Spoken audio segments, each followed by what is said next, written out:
For Mr. Tripathi. He's originally from India. He had his MB, CHB or bachelor's in India and master of surgery in India. Then he went to the United Kingdom. He did his diploma of urology and master in urology. And then he became the consultant urologist. And now he's doing his urology career in Eastbourne City, near Brighton, affiliated, attached to University of Brighton. He is a teacher of undergraduate and postgraduate students, and in addition to his career as a urologist. Thank you. Please excuse me for the short presentation. Yeah, that is more than enough. Thank you very much. Right. So Please. I thought I will, touch on two subjects. One is an overactive bladder, and another one is prostate cancer. I don't know how much is the appetite to sit here. Everybody will be tired in 45 minutes to 1 hour maximum, so I will be very quick. I won't be spending too much time. I'll just go through a few of the. So in overactive bladder, what is the old and new consideration?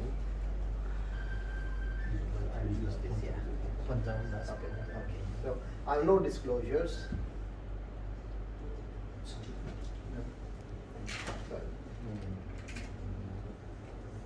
Yeah, okay. So the new updates on OAB, I can actually do it from there. Let's do it. Load, okay, sure. So the purpose of the guideline is to provide direction to the clinician and patients regarding how to recognize non-neurogenic overactive bladder, conduct a valid diagnostic process, and approach treatment with the goal of maximizing symptom control, patient quality of life, while minimizing the adverse effect. The background: we all know that overactive bladder is diagnosed and characterized by the presence of bothersome urinary symptoms. Most studies of overactive bladder include guidelines, exclude individual with symptoms related to the neurogenic conditions. Urgency, frequency, nocturia, and urgency incontinence are the main characteristic of OAB. What are the other conditions that would present as an OAB, which is when the symptoms of urinary frequency, both daytime and nighttime, with or without urgency or urge incontinence, are self-reported by the patient, one can diagnose that it is an overactive bladder. Other conditions such as nocturnal polyuria, polydipsia, interstitial cystitis, bladder pain syndrome, and atrophic vaginitis can also mimic as overactive bladder. Diagnosis and treatment of overactive bladder in non-neurogenic adults, and the guidelines were published in 2012, then it was updated in 2015, then further updated in 2019, and that is the most latest guideline, and there is always a periodic review, and the next one will be available in 2022. And the new data, the new drugs, what are the other new treatment will be available is suggested in the guidelines, such as Botox is also approved in 2015 for overactive bladder.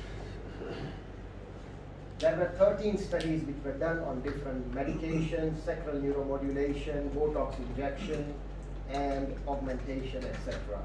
And this were reviewed in 2019 update. There were 151 articles looked at, in two guidelines, and through that, the evidence was given. Evidence A is high degree of evidence, well-constructed, randomized controlled trials, exceptional observational study. B is moderate, C is low, clinical principles, and expert opinion. These are the kind of evidence that guidelines were implemented. So, beta-3 agonist, I don't know whether it is available in this country or not. Beta-3 agonist is Vibron, a medication that is the newest one available for OAB, and that was approved in 2015.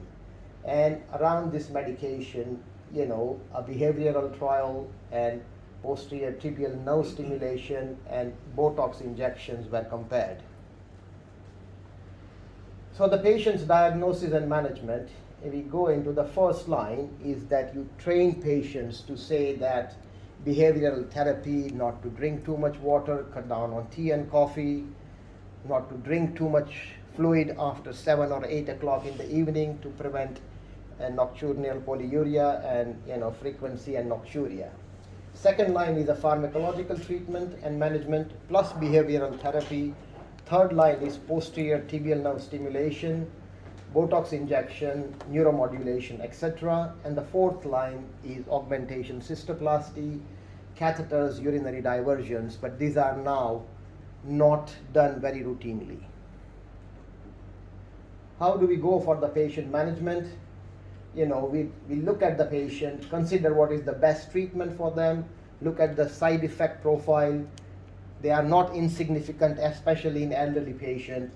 They have a degree of complication, they are on polypharmacy, etc. So we go for behavioral therapy, and if that doesn't work, then we go for medication, and if that don't work, we go for either Botox or posterior tibial nerve stimulation, etc. Second line therapy is, consider with antimuscarinic or beta-3 agonist medication. Antimuscarinic is oxybutynin or Vesicare, solifenacin, etc. Beta-3 adrenoreceptor is Merabegron, and that is the new medication that has come and is quite effective but very expensive in UK. This was a trial done on over 3,500 patients, 77 were women, and it was an 18-week trial. It's called synergy trial. When one medication don't work, you combine the two medications and see if that would help. So they did a trial on solifenacin plus Merabegron, 25, 50 milligram versus placebo and only Merabegron and only solifenacin. And all active treatment had greater improvement. It's quite common that if you give 2 drugs to a patient, they're going to feel better compared to just 1 drug. However, with the effect for medication, there was more side effect when you combine the 2 drugs, which is not rocket science. Everybody knows that more tablets you take, you're going to get more side effects. So all the patients had improvement, as it shows on the chart there, were more improvement compared to the single agent. So adverse events were including dry mouth, constipation, dyspepsia, were observed more in combination versus only single arm treatment. Also there was an event of urinary retention that more frequently in combination group. So one has to be careful if somebody has got large post-void residue, then you carefully put them or monitor them with post-void residue when you do 2 medications. Synergy 2 were seen in over 1,800 patients, 80% were women. Again, similar medication with Merabegron on a higher dose of 50 milligram versus solifenacin, Merabegron and placebo. And this was called Synergy 2 trial. And obviously, you can see that combination treatment has larger, superior benefit, but larger side effects. This was another trial called BESIDE, efficacy and safety and tolerability of the combination therapy versus monotherapy for OAB patient who remain incontinent after 4 weeks of solifenacin alone. So they took drug after giving solifenacin for 4 weeks, and they didn't work, they remained wet, and they did this trial. Again, side effects, dry mouth, constipation, dry eyes, elderly patient, polypharmacy burden. There is an emerging evidence that cognitive effect of anticholinergics is quite significant, and blood pressure monitoring is required when you start them on beta-3 agonist, which is Betmiga or Merabegron. Data on cognitive decline with anticholinergic. There is an increasing concern that when we give this elderly patient polypharmacy, because these anticholinergics will cross the blood-brain barrier, and that's why they get dementia and problems with memory, etc. This just paper shows that increased risk of dementia following use of anticholinergic agent.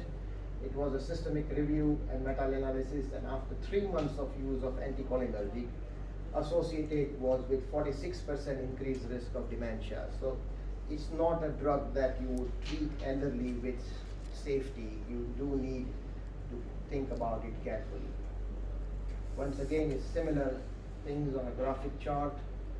And the fourth line therapy, as we know, is catheter, suprapubic tube, bladder augmentation, and urinary diversion, which are not very commonly used.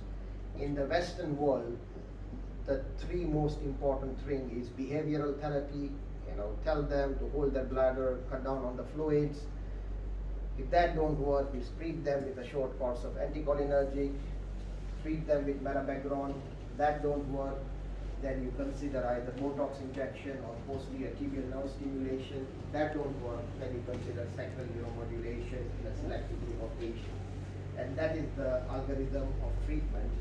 People, very elderly, bedbound people might have a suprapubic tube, but other than that, this is a very last therapy that one would give.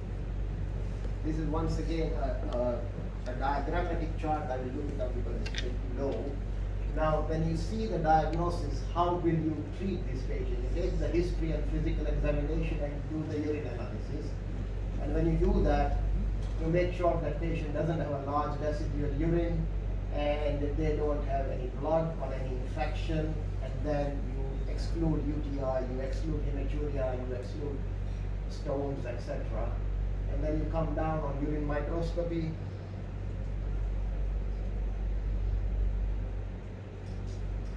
You do the urine microscopy, and if there is no infection, you do the, discuss the normal urinary tract function, benefit of risk of treatment, agree on the treatment goal. Not every patient would want you to treat them with medication. Some of them, little bit of frequency might manage on fluid management because the risk of medication is quite high. So after behavioral therapy, if the treatment goal is met, then you just follow the patient up. If the treatment goal is not met and they come down, then you go for the pharmacotherapy management here and try one of the medications that we discussed. And if that doesn't work, then you consider other thing, which is Botox injection, PTNS injection, and they are very happy with the outcome. So, that has changed the therapy for most people. Again, we talked a little bit about percutaneous tibial nerve stimulation. There is a move that we should move this treatment forward compared to lower down in the algorithm. And the problem with posterior tibial nerve stimulation is that it's a weekly treatment. Patient come for 12 weeks, and then after 12 weeks you assess the response. So that is why patient has to come on a weekly basis to the hospital. It is time consuming. There are elderly people, and all that problem happens. So that's why there is some advances in posterior tibial nerve stimulation that is happening. And now they are MRI compatible leads for sacral neuromodulation, and there is a new drug which is coming and has been approved in US, which is called Vibron, which is again another beta-3 agonist, but it is only a single dose, whereas mirabegron is 25 and 50 milligram. And there is this tablet has to be crushed and taken with an applesauce or anything, honey or whatever you like, and there is no warning for hypertension, whereas with Batmiga, mirabegron, you have to monitor the blood pressure and make sure that they are not blood pressure out of control, and there is no dose adjustment is required. It has got mild to moderate hepatic or renal impairment failure noted. So this was a double-blind study on the same this thing, and again at 12 week, there was 75% reduction in urinary urge incontinence, and patient tolerated this very well. They are comparing with this placebo and tolterodine. Now, when I look at this study, I always think that why do they compare a medication which is of not the same group? If you are comparing apple to apple, then you can say that this apple is better than that apple. But if you compare apple to oranges, then you say apple is better than orange. But you are comparing a drug which is anticholinergic like tolterodine and not comparing it with Batmiga or mirabegron. So that is the only slight concern that one has, that how can you say that this is definitely a better drug? Again, same thing, it shows that micturition reduce, urge incontinence episode reduce with Vibron versus tolterodine and placebo. Again, this is a sacral neuromodulation in 2021. It has worked very good in fecal incontinence. There is comparative data of this versus Botox. May work in supratentorial mechanism. There is no MRI concern. There is no any other issues, and it is a novel therapy which is less invasive. So again, the leads are more stable. They don't break when you remove it. MRI compatibility, rechargeable batteries, which has got a lifeline of 15 years, and some are trying to even have a longer lifeline. Again, for new concept in posterior nerve, the leads are placed like that around the sacrum, and minimal change in amplitude needed during the test. And this is a test trial of this, and neuromodulation. And once again, they say that the leads are much better and safer and can be placed very well. And, the lifeline is about 15 years, which is very good. This is again another system called Intersteam microsystem, which are MRI compatible. This is now launched as an Intersteam micro, and these are placed again, and and then you see in 1 to 2 weeks how their response is, and then you do the permanent implant for this system. They are smaller, they are better, and they are faster. They work quicker, and you can charge within 20 minutes, once a week, and the charge goes within less than 1 hour to 100%. So the batteries are faster and newer and smaller. Again, same thing, that they are compatibility with MRI. MRI has become so common in Western world that for everything they do MRI now, and this was one of the factors that was prohibiting for MRI, but now that's not a concern.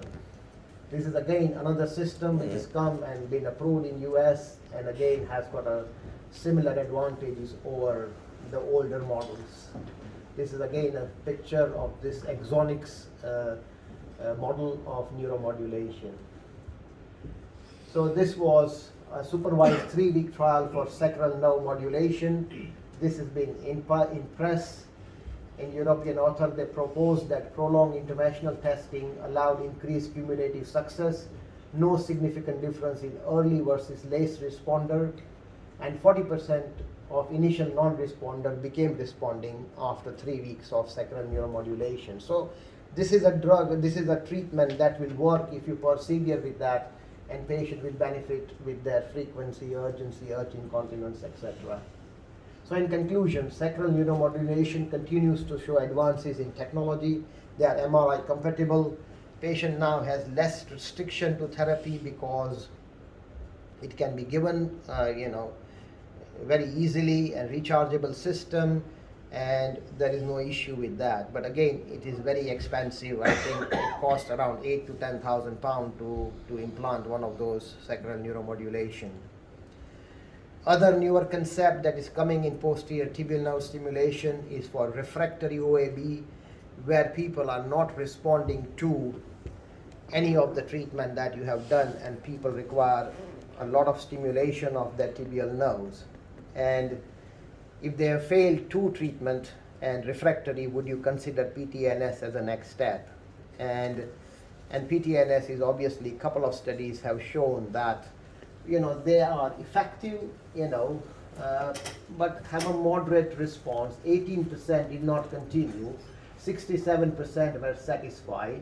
So at 3 months, and so they have got a kind of drawback. It's not that it will work in every patient, but most people will get some benefit with urgency, urge incontinence, and nocturia. And they have to be, treated for 5 to 7 weeks. Again, another study, 14 female, not large number, 2 months of washout. If you are given any drugs, you stop them for 2 months, and then you do PTNS, 8 weekly session, 4 sessions for every 15 days for 2 months, and improvement was modest. Okay, so, and now the PTNS, as I said, once weekly for 12 weeks, then monthly, the data is good but requires frequent visits. And to prevent that, now they are implanting the electrodes inside under local anesthetic, and then it is inserted and patient can program their stimulation as per their need, and they can do it themselves. So these are the fully implantable stimular, and that can be implanted and patient can self-stimulate themselves as required. And this is like a small coin that you insert and it stays there.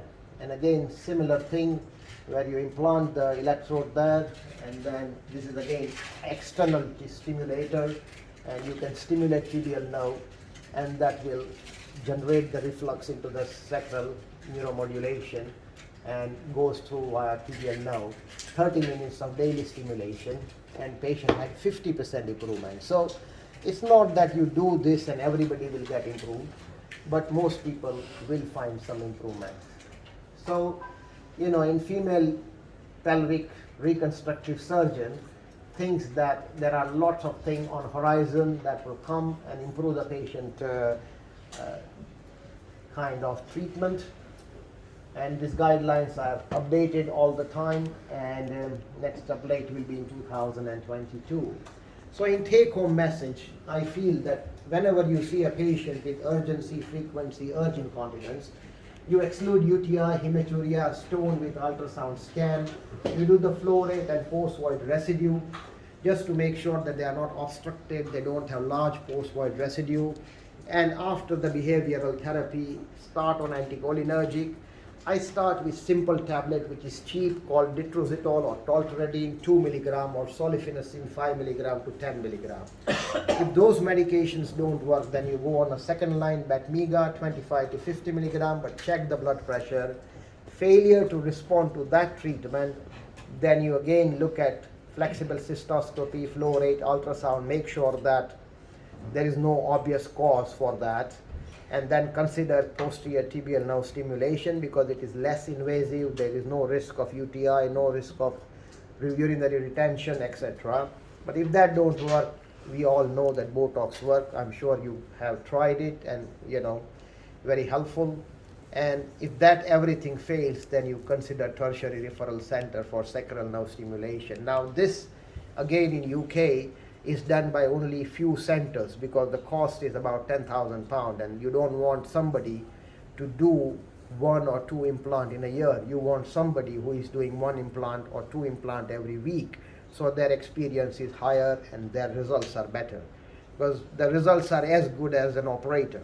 It's not the machine which gives.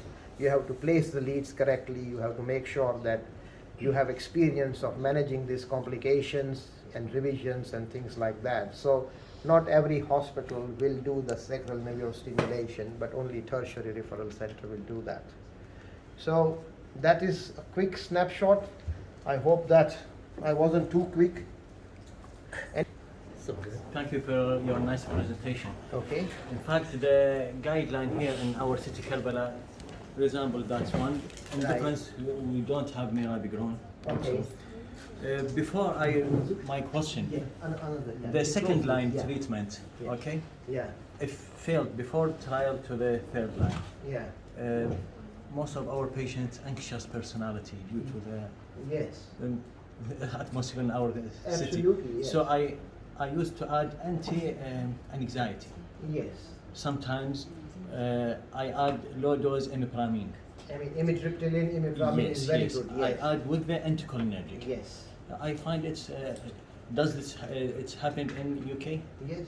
Well, the problem with adding antipsychotic medication is that they will give increased drowsiness. Yes, yes. That's number one. There is increased risk of urinary retention. So when you are Absolutely, yes. already starting anticholinergic or solifenacin, which has got a risk of high degree of retention, and you add another tablet Yes. which has got another risk of retention, then you are increasing that factor. But if you monitor that post-void residue, Residual. and if that's not too high, thank you, yes, thank you. then that would be quite safe to do that, you know. And you can also alternate and see which way you want to go, you know. And I think another question, please. yes. We have in Catheter hospital a machine microwave therapy. Right. Diversion. Okay.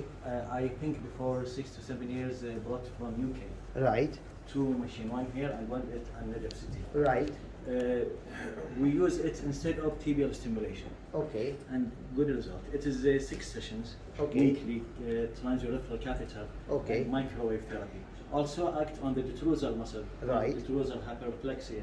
Do you and use it in improve men and women both, or just men? man and woman? And both. Okay. Yes. Right. For 6 to 7 years, dramatic response, but it's also there will be recurrence. Yes. Yes. Yes. Okay. So with the treatment and the microwave therapy, detrusal, I don't know you hear about it.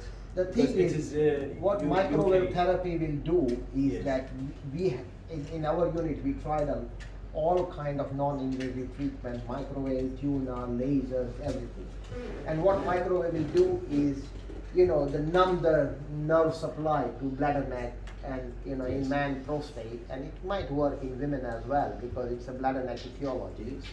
And if you stimulate the detrusor in that manner, then, and if you have seen good results, then that's fine, you know. But I think you have to have a disposable catheter, Yes. and you know the cost of that and everything else is quite a lot. And but if nothing works and if you don't have a choice, then yes, you can use that. You know, there's no harm in that. I believe the best is Botox and Yeah, saphenous I mean, stimulation. I have This is used the so last much. choice. I have used so much Last of choice, Botox, yes. and you know, it's a wonderful treatment. And but only thing is that it comes back. Yes. And there is a lot of litigation in European countries because people are not told of urinary retention. And when we started doing Botox, we were actually showing the video and telling women how to catheterize themselves and seeing them that they have got manual dexterity, that they can do the self-catheterization. If they can't do self-catheterization and you injected a Botox in somebody and they go into retention, they have repeated infection, you have to leave an indwelling catheter, and that becomes complicated, and patient will sue you that I wasn't explained that this would happen to me. So that has to be understood that this is a potential, but we were using 300 units of Botox when it came. Then it went down to 200 and now we're only using 100. Yes. You know, and 100 units works very well. You do 12, you know, injections, and what, I don't know how you use it. The way I learned and I use is that, you know, small insulin injection, 1 ml injection. Yes, definitely. That, and there is a special needle that can only go up to that much into detrusor, and that is made by Bard, and you make that and you have 12 injections ready, and you take injection one side, one syringe, second side, second syringe, third side, third syringe. So it's equally distributed, you know, 10 units Yes. over the bladder, and it works very well. And if you're not using it, try it, you'll be very happy. A lot of my patients say, okay, I know it will be recurrent, Yes. but make me 1 year comfortable. Trouble-free. Very good. Absolutely. I mean, we have medical Satisfied. secretaries Satisfied. who are using this, Without the treatment. and there are no tablets, nothing, and it is very good. Very good. Okay, Yeah. thank you. Not at all. My second subject is about the prostate cancer diagnosis, PSA, prostate biopsy, and beyond. I'll take a glass of water, please. Thank you. Everybody knows what is PSA, which is prostate specific antigen. It is used, it's not a specific marker, but it is a marker that is used for prostate cancer diagnostic. And there are discussions among various guidelines that is PSA a good thing or a bad thing, and where will you do it and when you wouldn't do it. So we'll go into that. We look at what is the advantage of PSA-based screening, what is PSA kinetic, you know, what is the kind of detection, screening failure, what are the current guidelines, etc. What are about the biopsy. I've got a few slides, so I'll just flip them very quickly. In 1970s, PSA was used in a forensic listing to look at you know, the semen examination and see whether the PSA was there in rape cases, and that's how the PSA was, came into this deal. And then in 1980s, it was found that it is raised in prostate cancer along with other conditions. And Catalona is a big name in prostate cancer screening, and there was discussion that whether PSA-based screening is good or not. If you do a screening and you find a patient with prostate cancer which doesn't require treatment, then you are telling somebody that you got cancer but you don't need treatment, but we're going to keep an eye on you. And that itself is a very anxiety-provoking situation that, somebody like a time bomb is clicking and I don't know when I will need treatment, and people get really very anxious about it. So again, this is how it came and people publish, and how PSA is now in effect from 1970 till current day age. Is it a good screening test? Sensitivity, specificity, it's non-invasive, safe, detect common condition, and it's cost effective, it doesn't cost very much. If you take a cutoff of 4 nanograms, then patient will have sensitivity of 75% and specificity of about 30 to 35%.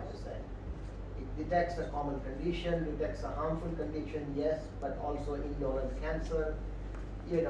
It's effective marker for a treatment. If you have treated somebody with prostate cancer with radical prostatectomy or radiotherapy, you do the PSA, and you will come to know that the patient has got recurrence or not. There has been a sharp increase in PSA in USA, and because of that, there is a decline in the risk of stage of prostate cancer diagnosis, and PSA mortality has also gone down with the screening. So in screening summary, there are potential benefits, 20 to 40% of prostate cancer patient survival. There will be reduction in morbidity due to progressive disease, more likely to benefit younger, healthier patients, people who are young. If you treat them and screen them, then you will know that they have 10, 15 years of life left, and you cure them by finding early significant prostate cancer. Once again,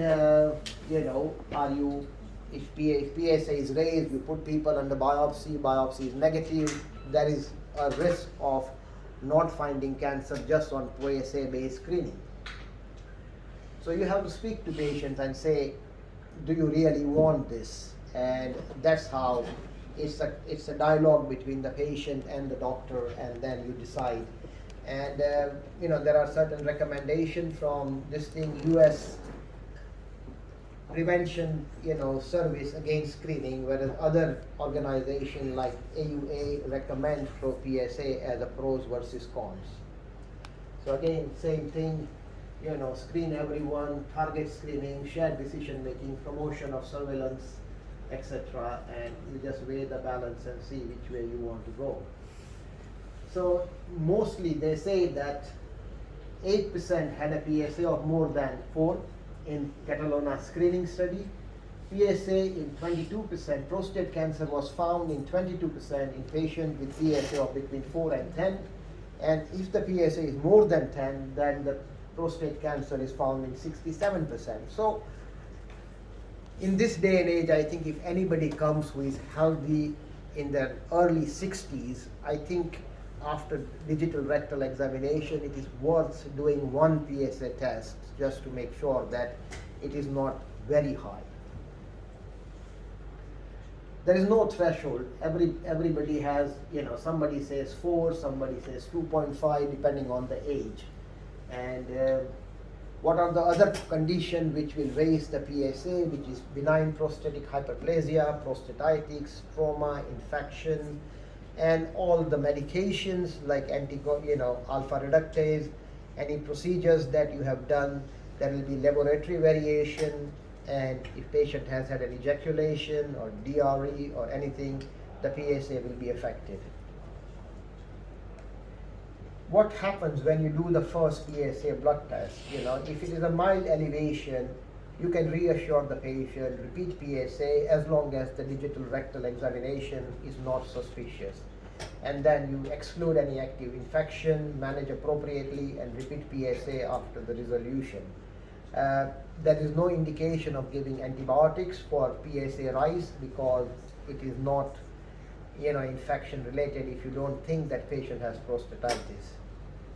Again, another things that you would consider is age-related PSA, PSA velocity, density, free PSA, and rectal examination. So in my opinion, the most important thing is that you do PSA, you do PSA density, and you do DRE. And if you do three things, then you can then tell patient what will be the risk of prostate cancer. Now, as we know that it all changes over the time, and which study you look at, and which age group you look at, what are the threshold of PSA. In a man of 70, 6.5 is normal. As you know, PSA density, a smaller prostate will have higher density, lower prostate will have a lower density, and lower density means likelihood of BPH compared to likelihood of cancer. So if somebody has got a PSA which is marginally raised, but PSA density is above 0.5 to 0.6, then you would suspect it to have more likelihood of cancer than somebody with PSA density of less than 1.2. Again, there are other things about free PSA which you can do, but I don't think that is being used very commonly. And you would do a DRE and combination of PSA and see how it goes. There was a recommendation against screening of man under the age of 40 because there is no benefit. Recommendation against routine screening between 40 and 54.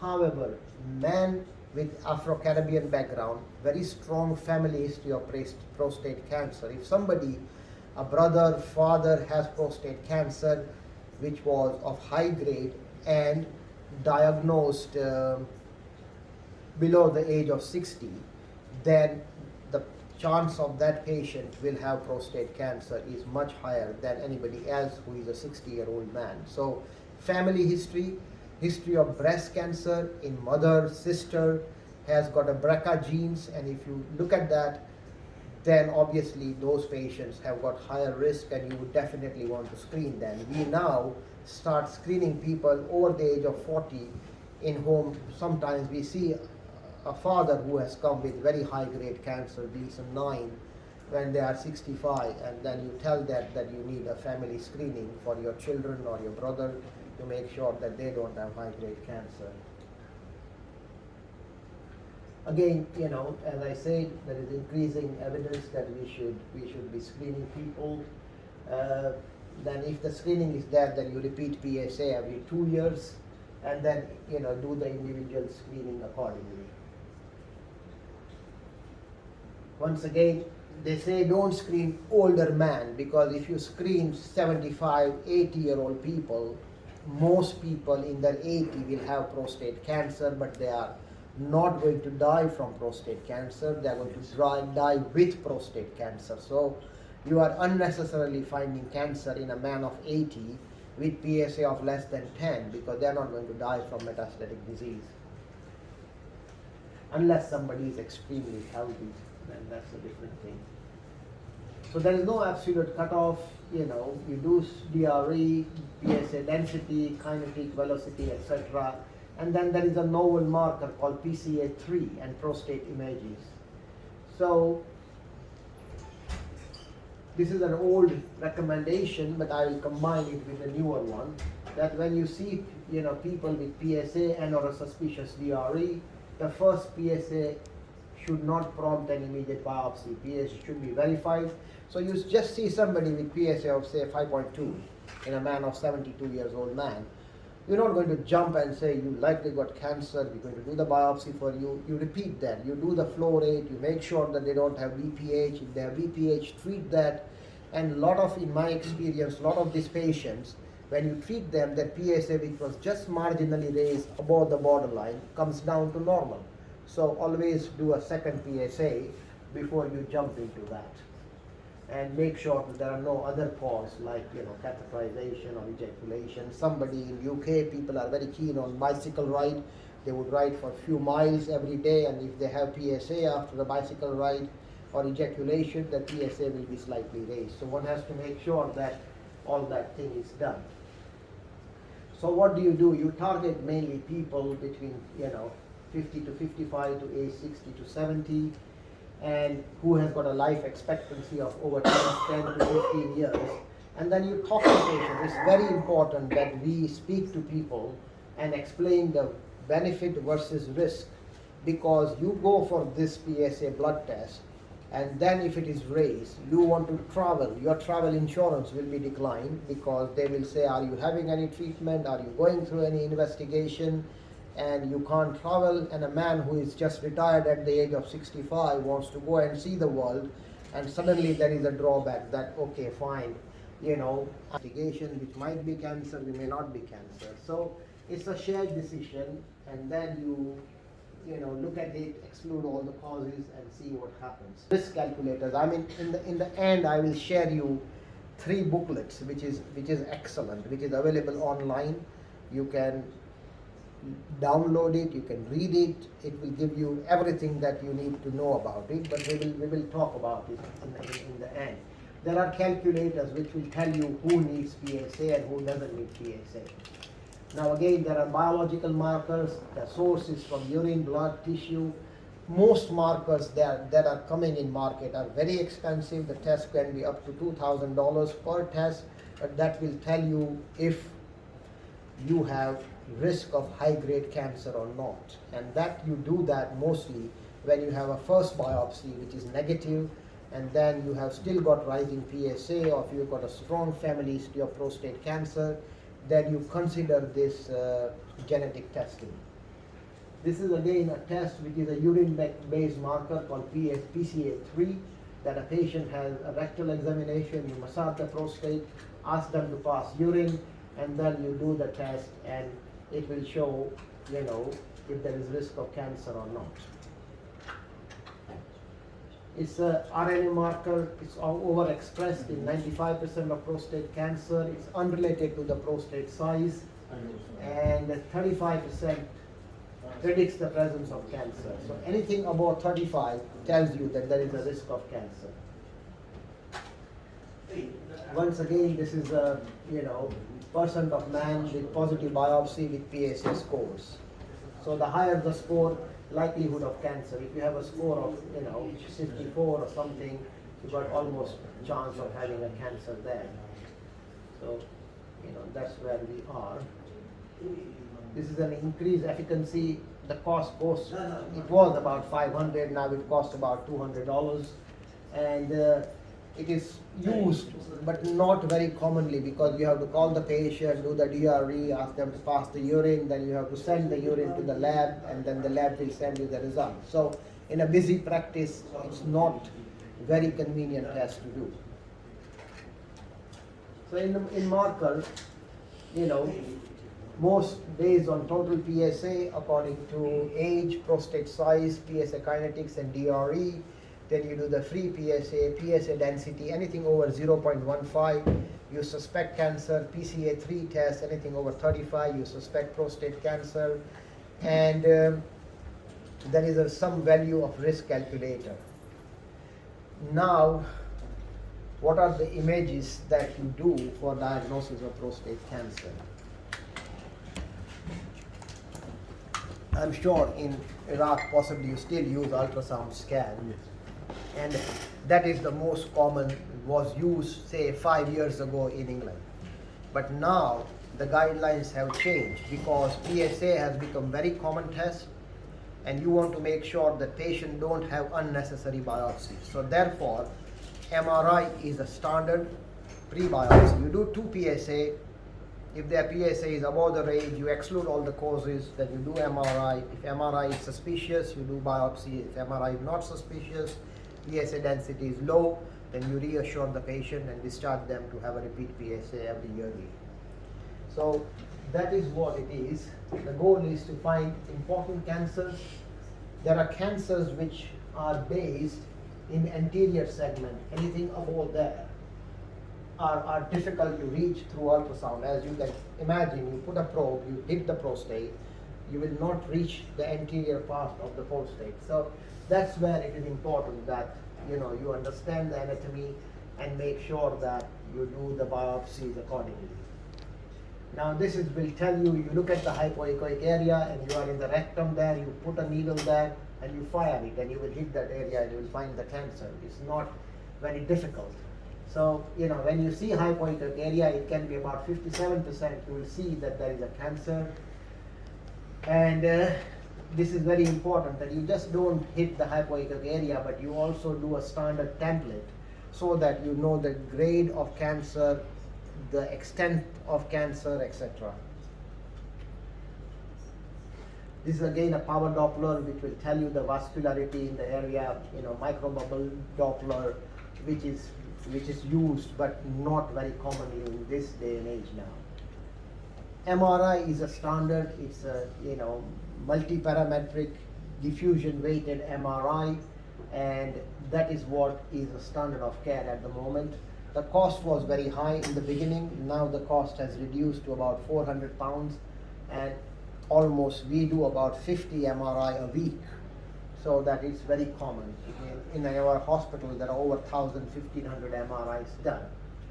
And this will avoid your potential of unnecessary biopsies